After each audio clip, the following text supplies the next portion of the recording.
লম্বা সময় নিয়ে মানে কি? আমরা কি এখন রাজত্ব হয়ে গেছি যে হাতে ধরা মানুষ দেশ চালাবে যতদিন তারা ক্ষমতায় থাকতে চায়? এই খেলা তো আমরা আগেও দেখেছি। 2011-এর সরকার একই কথা বলেছিল, তারা কতদিন টিকেছে? এই সরকার যদি এখন টিকতে চায়, সেভাবে থাকতে চায়, আমি তাদেরকে অনুরোধ করব, প্লিজ আপনারা ওই ভুলটা করেন না। এই চেষ্টা আগেও করা হয়েছে। আপনাদের পলিটিক্যাল ম্যান্ডেট নাই। আপনাদের এই বাস্তবতা মানতে হবে যে বাংলাদেশে দুটি বড় রাজনৈতিক দল আছে, আওয়ামী লীগ এবং বিএনপি। আমাদের সাপোর্টার আছে, সমর্থক আছে। মানুষের সাপোর্ট ছাড়া, মানুষের ভোট ছাড়া আপনারা ক্ষমতায় টিকতে পারবেন না। 111-এর সরকার চেষ্টা করেছিল যে তারা সংস্কার করবে, শেষমেশ কি হয়েছে? তারা কোনো কিছুই করতে পারেনি। আপনাদের কাছে আমি দাবি করছি, আপনারা প্লিজ এই চেষ্টা করেন না, কারণ যেটা হবে যে আপনারা ব্যর্থ হবেন, আপনাদের বদনাম হবেন, বাংলাদেশের মানুষ আপনাকে রাস্তায় টেনে নামাবে। আপনারা টিকতে পারবেন না, কারণ আপনার মানুষের সমর্থন নাই, আপনাদের জনগণের ভোট নাই। তাদের উদ্দেশ্যে আমি বলবো যে আমাদের উপর আক্রমণ হয়েছে, ভয় পাওয়ার কিছু নাই।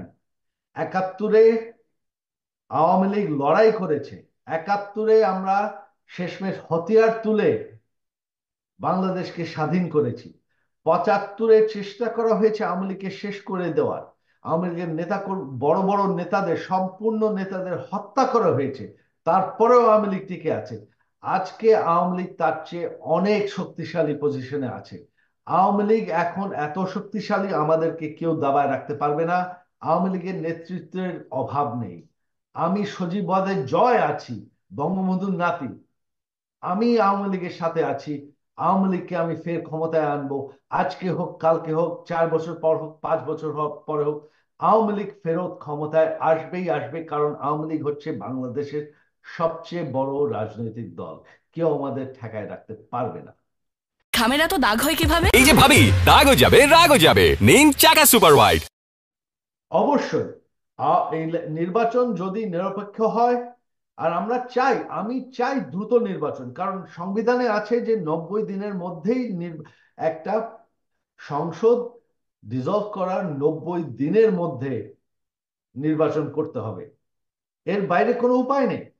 এর বাইরে গেলেই মানে একটা অনির্বাচিত অংশ, অসংসদীয় সরকার, মানে আহ, যেটাকে বলা হয় ইল্লিগাল। তো আমার বিশ্বাস, গত 15 বছরের যে উন্নয়ন বাংলাদেশের মানুষ দেখেছে, ভোগ করেছে, যে শান্তি ভোগ করেছে, হ্যাঁ সরকারের ভুল হতে পারে, অবশ্যই ভুল হয়েছে। তবে এই যে শেখ হাসিনার সরকারের যে উন্নয়ন আর শেখ হাসিনার সরকারের যে শান্তি এনেছে, এইটা কেউ অস্বীকার করতে পারে না। আজকে কি পরিস্থিতি বাংলাদেশে, কি পরিস্থিতি! সবার উপর হামলা হচ্ছে, কোনো আইন শৃঙ্খলা নাই, হিন্দুদের উপর হামলা হচ্ছে, স্বাধীনতার চেতনার উপর হামলা হচ্ছে। 15 বছর এই অশৃঙ্খলা বাংলাদেশে, এই বিশৃঙ্খলা ছিল না, কারণ আওয়ামী লীগ এটাকে নিশ্চিত করেছে। তো আপনারা যদি সেই শান্তি ফিরে চান, সেই উন্নয়ন ফিরে চান, আপনাদের একটাই উপায়, কারণ আপনারা অন্য সরকার দেখেছেন, কোন সরকার বাংলাদেশের এরকম উন্নয়ন করতে পারেনি। আর যদি আওয়ামী লীগকে ফের ক্ষমতায় ভোট না দেন, বাংলাদেশ পাকিস্তান হয়ে যাবে, সোজা কথা। আপনারা, এটা বাংলাদেশের মানুষের উপর। আপনারা যদি চান বাংলাদেশ পাকিস্তান হয়ে যাক, আওয়ামী লীগকে ভোট দিয়েন না। তবে আপনারা যদি না চান যে বাংলাদেশ পাকিস্তান হয়ে যান, আপনার একটা মাত্র উপায়, আওয়ামী লীগকে ভোট দিতেই হবে।